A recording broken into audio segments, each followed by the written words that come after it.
ke Kalimantan, ke Sumatera Pak. Ini desak Anies ke-7.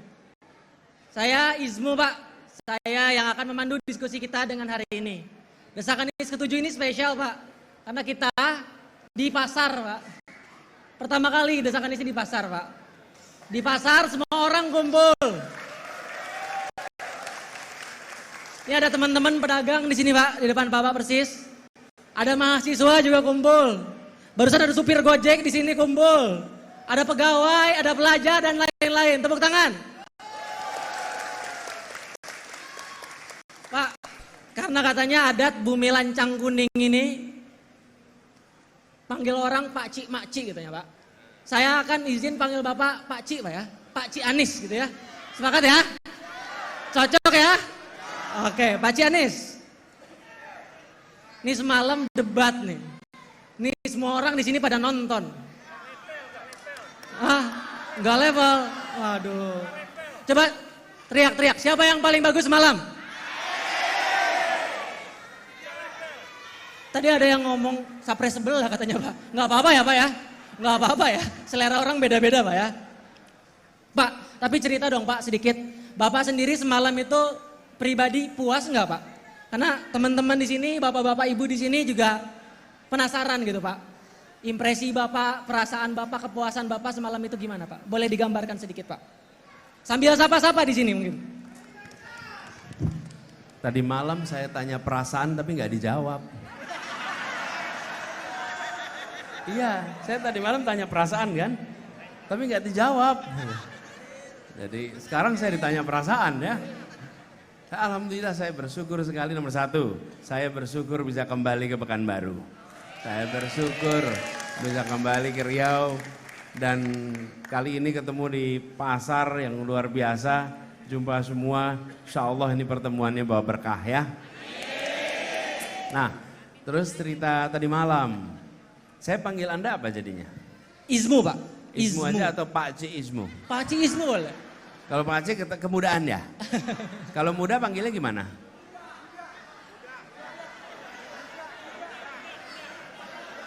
Bujang. Panggilnya apa? Masa Ismu sendiri malah bingung? Saya orang Bandung Pak. Bandung. Oh, ya udah, Ismu ada, Ismu. Siap, Pak Cik. Dilanjut. Saya tadi malam bersyukur. Karena tadi malam itu kesempatan bagi kami untuk menyampaikan gagasan, menyampaikan cara berpikir, cara memutuskan, bahkan menyampaikan prinsip-prinsip di dalam berurusan dengan masalah-masalah. Betul tidak? Jadi kami bersyukur bisa melakukan itu dan saya rasa masyarakat pun bisa menilai, masyarakat bisa membandingkan. Betul kan? Jadi bukan tampil sendiri tiga-tiganya dan saya bersyukur alhamdulillah tadi malam berjalan dengan baik. Alhamdulillah. Lancar. Tadi malam sampai agak panjang. Mudah-mudahan yang di sini nonton juga merasa puas tadi malam. Ya, itu dia tepuk tangan. Pak, tadi saya lihat rombongan Bapak ini ramai betul Pak ya. Nih tadi saya lihat ada putrinya idola ayah saya Pak. Ada Mbak Ciki Fauzi. Ya, Mbak Ciki Fauzi ini seniman, musisi, dan entrepreneur. Satu cerita Pak yang menarik. Ya betul, putrinya Ikang Fauzi. Ya, Mbak ini punya platform namanya Cikigo. Cikigo itu banyak bantu menyuarakan mengenai Palestina. Tepuk tangan dong buat Mbak Ciki. Jaketnya juga keren. Jaketnya juga keren. Jaketnya keren. Itu. Pak Anies. Dipakai kan ini? Ada yang Palestinanya yang ini? Yang ini enggak? Oke. Pak Anies sudah siap didesak Pak Anies? Kita tiap waktu didesak. Lebih dari siap berarti ya. Tapi Pak, iya, saya bersyukur. Kenapa? Ini adalah kesempatan yang mudah-mudahan saya bisa dapatkan banyak. Kesempatan untuk saya mendengar dari ibu bapak sekalian. Karena kalau soal bicara, menjelaskan sudah sering. Sudah jago. Tapi lagi di pasar begini saya ingin mendengar malah. Betul. Dari ibu-ibu semuanya. Umumnya ibu-ibu. Ada bapak-bapak juga kan? Ada. Siap. Yuk. Oke. Pak Anies bilang tadi Pak justru ingin lebih banyak mendengar. Begitu ya? Nah, kita ini karena di pasar, tentu ada perbedaan-perbedaan yang spesial daripada desak Anies sebelumnya. Pak Anies juga sebagai seorang pemimpin yang selain harus jago bicara, tapi juga jago mendengar. Maka dari itu, langsung saja kita masuk ke segmen pertama, dengerin Nis.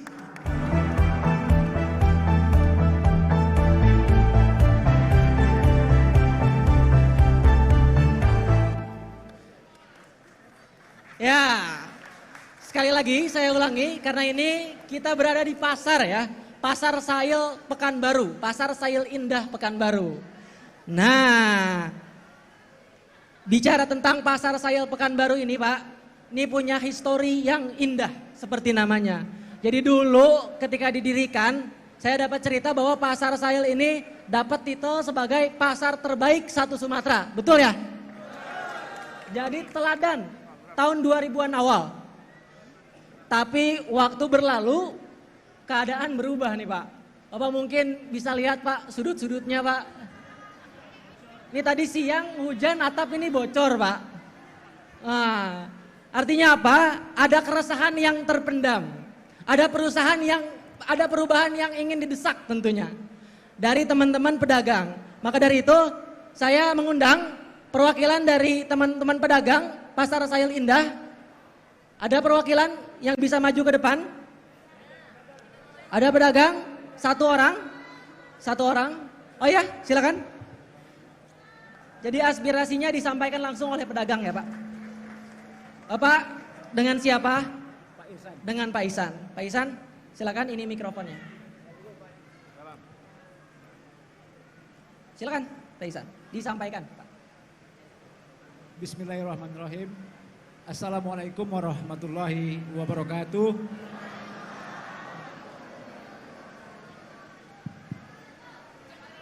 Izin Pak Anies, perkenalkan nama saya Irsan. Berkebetulan saya dipercaya sebagai Ketua Pedagang Pasar Sail pada saat ini. Pertama sekali kami mengucapkan selamat datang kepada Pak Anies beserta rombongan. Benar sekali seperti apa yang disampaikan oleh pembawa acara tadi, bahwasanya Pasar Sail di mana tempat kita berdiri, kita berkumpul pada saat ini, pernah berpredikat sebagai pasar tradisional terbaik, sebagai pasar tradisional percontohan se-Sumatera. Alhamdulillah. Namun Pak Anies, ini ada cerita sedikit Pak Anies. Seiring berjalannya waktu, lebih kurang beberapa tahun ke belakang Pak Anies, keanjlokan, kemerosotan itu terjadi Pak Anies. Sementara kami di sini masih banyak pedagang yang berharap, yang menggantungkan nasib di pasar ini Pak Anies. Mungkin saya tidak akan memaparkan seperti apa penyebab, apa yang membuat ini terjadi. Pak Anies kan cerdas orangnya. Pak Anies yang berpikir, kami tolong bantu kami. Kami tidak bisa lagi untuk mengatakan begini, begitu. Sudah puas Pak Anies. Memang pada saat ini pengelolaan pasar di bawah, sepenuhnya di bawah naungan Pemko. Dalam hal ini Dinas Perindustrian. Namun pada sampai saat ini, kami masih saja seperti ini Pak. Pedagang kami lebih kurang 70% sudah meninggalkan pasar. Pengunjung kami juga kami sudah kehilangan pengunjung pasar. Ya barangkali Pak, banyak faktor yang menyebabkan hal tersebut. Di mana maraknya pedagang liar, maraknya pasar kaget, swalayan dengan semena-mena berdiri di depan kami Pak. Tolong bantu kami. Pada kesempatan ini saya juga ingin mengatakan bahwasanya Pak Anies, kami mendesak Pak Anies pada kesempatan ini. Bagaimana Pak Anies bisa mengembalikan setidaknya Pasar Sail ini kembali seperti dulu lagi. Karena kami tetap ingin, berharap mencari nafkah, mencari rezeki, menghidupi keluarga kami di sini Pak Anies. Seperti yang tertulis di belakang Pak Anies, kita tengok kalimat. Pasar tulang punggung perekonomian rakyat. Ya. Jangan biarkan kami kurus kering, tinggal tulang. Baik Pak Ihsan, terima kasih Pak Ihsan. Presiden dulu. Ya, silakan Pak Ihsan. Pak Anies dijawabnya nanti ya. Iya. Selain Pak Ihsan.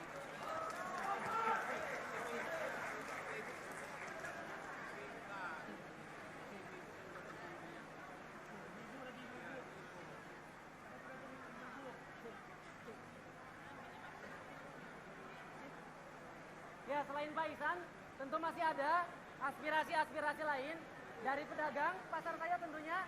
Kalau tadi udah cowok, udah bapak-bapak, udah Pak Cik Ihsan, sekarang aku pengen maciknya.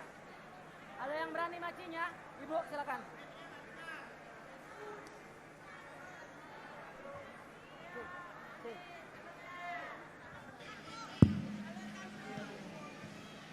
Cek, silakan. Ibu dengan ibu siapa ibu? Ibu Siti Rasima. Nah, Ibu Siti Rasima silakan. Nengok Pak Anies aja udah senang hati ini ya.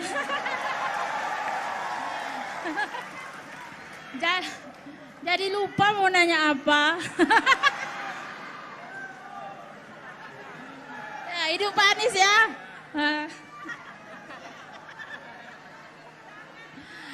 Assalamualaikum warahmatullahi wabarakatuh.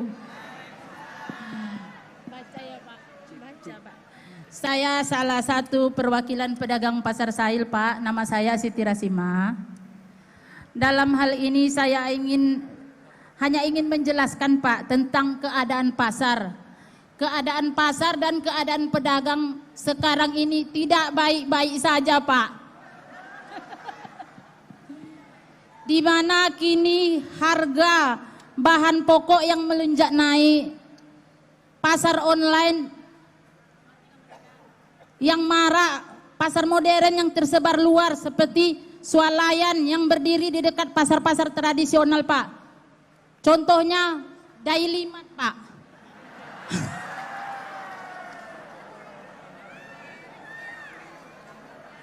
Semenjak berdirinya Daily Mart itu Pak, 70% kami mati di sini Pak. Kami sudah mengadukan ke aparat-aparat semuanya Pak. Tidak ada yang berani membongkar perizinan Daily Mart itu Pak. Sampai sekarang. Harapan kami semoga Bapak duduk biar bisa Bapak membongkar perizinannya itu Pak. Ya. Oke. Seandainya Pak Anies terpilih menjadi Presiden RI 2024-2029, apa program Bapak untuk meningkatkan dan menghidupkan kembali pasar tradisional, terutama pasar tradisional di Pekanbaru ini Pak? Ya. Terima kasih. Terima kasih. Izin foto dulu ya. Nanti aja Ibu, nanti belakangan ya, belakangan. Enggak apa-apa. Aduh.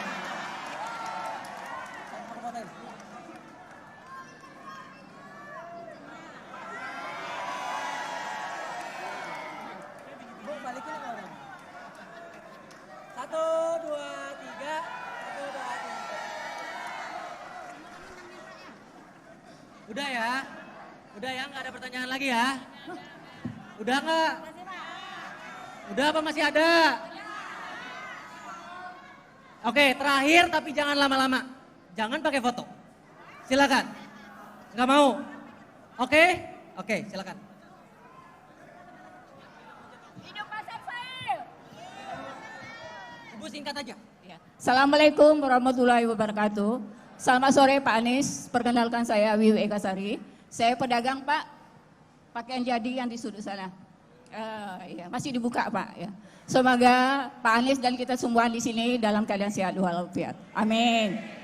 Jujur Pak, sebelum Bapak sampai di sini, saya belum ada pilihan tentang Pilpres, pemilihan Presiden Pilpres yang 2024. Tapi menengok Pak Anies, nampaknya ada perubahan. Karena menurut saya Pak, selama ini Presiden Indonesia tidak ada yang peduli kepada rakyat kecil, apalagi pedagang kecil Pak. Terasa sekali saat ini Pak, pasar sepi, daya beli masyarakat ke pasar itu sangat berkurang. Sementara biaya hidup kita semakin lama semakin tinggi, pendapatan kita menurun Pak. Kami mohon sekali setelah Bapak nanti duduk, seandainya Bapak dipilih, tolong perubahan tentang pasar. Dan saya ingin mendesak Bapak, kami di sini Pak puluhan tahun berjualan, menyewa kedai, menyewa toko dengan puluhan juta juga setiap tahunnya. Kami ingin mendesak pedagang yang udah lama berjualan di sini. Kami mohon kepada Bapak tidak lagi membayar sewa toko atau sewa kedai. Dan kami ingin mendesak supaya Bapak bisa meminta ke pemerintah Pekanbaru Kota untuk kami pedagang yang udah lama berjualan di sini, untuk membebaskan kami biaya sewa menyewa dan mendapatkan kami toko yang telah kami sewa selama ini mendapatkan hak, Pak. Mudah-mudahan saya rasa Bapak mengerti. Kalau sewa kedai saya, Pak, sebelumnya 11 juta setahun. Tapi berjalannya waktu, Pak, rasanya berat, Pak, untuk masa ini untuk membayarnya. Mudah-mudahan setelah ini ada perubahan untuk Pak Anies. Sebelum saya akhiri, saya ingin berpantun karena kita Pekanbaru ini identik dengan pantun. Makan buah duku rasanya manis. Kita makan di hari Jumat. Mari kita dukung dan pilih Pak Anies di Pilpres 2024. Karena saya udah berubah pikiran, karena saya udah berjumpa dengan Bapak, saya tetapkan hati saya untuk memilih Pak Anies. Baik Ibu, terima kasih banyak. Silakan. Udah difotoin banyak. Bu.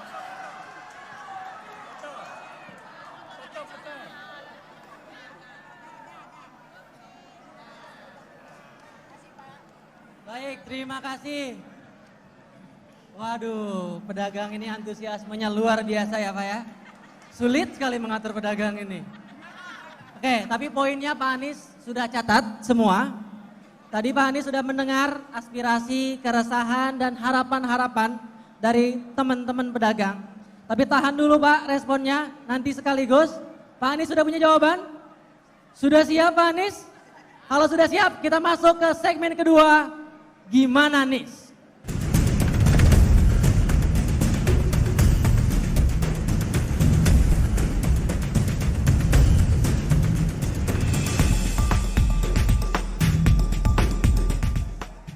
Nah Pak, menjelang akhir tahun harga-harga bahan pokok itu naik nih Pak, hampir semua ya.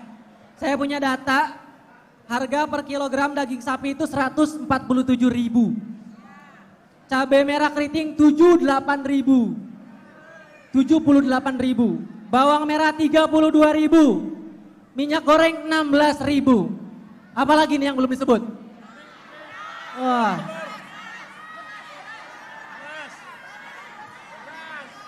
Naik semua pokoknya ya. Nah Pak, gimana nih strategi Bapak untuk menjaga harga kebutuhan tersebut agar kedepannya bisa stabil? Agar pedagang ini bisa untung terus. Begitu Pak. Silakan dijawab dalam waktu 2 menit. Iya, ini kayak debat tadi malam ya. Gak apa-apa. Kalau jawabnya 10 menit gak selesai nanti urusannya ya. Jadi terima kasih. Pertama, kita mengalami tahun baru, lebaran, itu tiap tahun. Bukan sesuatu yang mendadak, betul kan? Jadi sebenarnya langkah yang harus dikerjakan adalah menyiapkan sejak awal bahwa akan ada lonjakan permintaan di bulan Ramadan menjelang lebaran, apalagi ketika saat lebaran. Lalu yang kedua, ketika akhir tahun juga akan ada lonjakan, sehingga produksi ditingkatkan sejak awal. Yang problem selama ini adalah produksinya tidak disiapkan untuk lonjakan permintaan. Padahal semua tahu yang namanya restoran, kemudian pasar, Ramadan itu pasti penjualannya lebih tinggi daripada hari biasa. Betul kan? Namanya sih puasa, betul kan? Kenyataannya konsumsinya lebih besar, betul kan? Dan itu sesuatu yang terjadi. Jadi saya ketika dulu mimpin Jakarta, saya sempat bilang, ini aneh ini. Kita jelas-jelas tiap tahun ada puasa, tiap tahun ada lebaran, tiap tahun akhir tahun, tapi kita produksi rata. Terus ketika ada lonjakan permintaan, kita impor. Betul kan? Nah, jadi strateginya ini tidak bisa dikerjakan oleh pemerintah daerah, harus pemerintah nasional. Meningkatkan produksi, mengikuti siklus permintaan, bukan rata seperti biasa. Yang kedua, caranya bagaimana? Membuat bahasa yang biasa resminya namanya kontrak farming. Tapi kalau bahasa yang kita gunakan ini pakai bahasa Indonesia, kita biasa sebut jaminan pembelian panen atau kontrak pembelian panen. Jadi petani ketika mereka bercocok tanam, dia sudah memiliki kontrak bahwa akan ada yang membeli hasilnya. Sehingga selama dia bercocok tanam, dia tenang. Itu namanya kontrak hasil pertanian. Nama resminya kontrak farming. Bukan buruh kontrak, tapi petaninya. Kami sudah mengerjakan di Jakarta. Apa yang terjadi?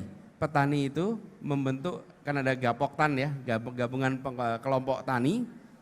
Kita berkontrak dengan mereka selama 5 tahun. Jadi selama 5 tahun petaninya hidup tenang. Karena dia tahu akan ada DKI yang membeli hasil pertanian. Dengan kontrak itu dia bisa kredit alat-alat pertanian.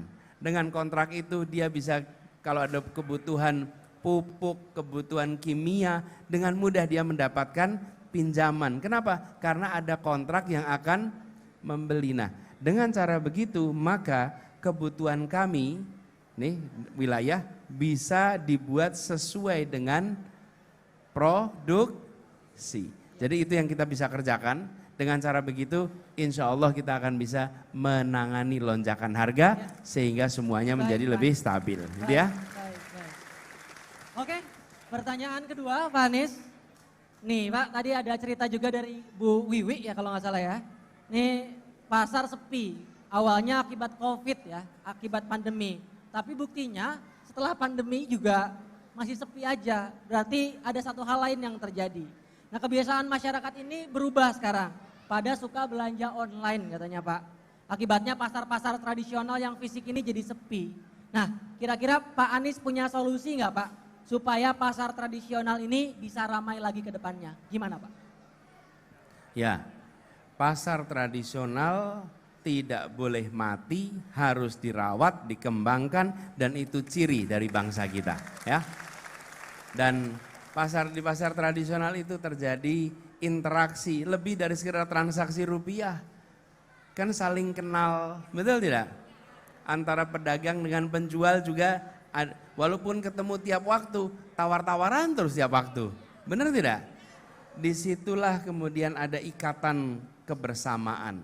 Jadi pasar tradisional itu bukan sekedar tempat jual beli barang, ini adalah simpul persaudaraan dalam masyarakat. Itu pasar tradisional. Nah, ini harus dilakukan modernisasi. Jadi kalau tadi diceritakan pasar Sahil ini dulunya termodern, dulunya terbaik, tapi barangkali tidak mengikuti perubahan tuh. Akhirnya menjadi seperti sekarang yang dipandang tertinggal. Apa yang dilakukan? Pasar tradisional dijaga, tapi dilakukan perapian. Kami mengerjakan di Jakarta tanpa menggusur, tanpa memindahkan pedagangnya. Jadi tetap pedagang di situ. Tapi pasarnya dibuat rapi. Pasarnya dibuat, dan ciri pasar yang rapi, saya sering katakan, kalau datang ke pasar ya rapi apa? Tidak ada aroma. Begitu tidak ada aroma, artinya pasarnya bersih, rapi. Dan ini harus kita kerjakan. Melakukan upgrade, peningkatan kualitas pasar supaya tetap ada pasar tradisional tetapi lebih modern, lebih rapi. Dan itu artinya pemerintah alokasikan anggaran yang cukup untuk bisa melakukan revitalisasi pasar, tapi jangan pasarnya direvitalisasi, pedagangnya dipindah. Kalau itu bukan revitalisasi, itu namanya pemindahan pedagang. Yang kita lakukan revitalisasi. Dengan begitu mau tidak mau kita harus mengikuti perubahan zaman. Kalau tidak ketinggalan. Begitu jawabnya. Jadi yang fisik dijaga, yang online juga bisa untung gitu Pak ya? Ya. Jadi adil. Baik, itu mungkin sesi yang membahas soal isu pasar dan ekonomi. Tapi kita masih punya banyak sesi. Pak Anies tentu masih semangat Pak Anies. Siap. Sesi berikutnya akan makin panas. Saya kasih saran ke Pak Anies untuk bisa kontrol emosi. Pak Anies, karena tadi malam emosian itu trending di Twitter Pak. Kata emosian itu trending. Ada yang emosi? Ada Pak yang emosi. Tapi saya nggak tahu siapa ya Pak. Aduh. Langsung aja karena Pak Anies sudah siap, kita masuk ke segmen 3 Jawab Nis. Ini kalau boleh di sini duduk dong, kasihan yang belakang nggak bisa lihat. Duduk. Nggak apa-apa di sini tapi duduk biar yang belakang bisa lihat. Anda juga jadi nggak capek, ya. Ayo duduk. Baik, kita masuk ke segmen 3, diulangi jawab NIS.